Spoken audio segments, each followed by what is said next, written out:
Ganyan po gumawa ng huling. Good morning Mang Boy. Ganito po gumawa ng huling mga guys. Ayan. Good morning Mang Boy. Ayan. Pag nilagyan po yan ng apoy, din tatabunan po siya ng lupa, magiging huling na lang. 1 week. Tapos tatanggalin yung yung lupa para kunin yung uling. Mamaya po tatabunan nila yan. Ayan.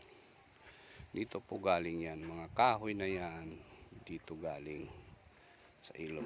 Tapos ito, tingnan natin dito, yung uling na siya. Ito, yan, uling na siya. Ayan.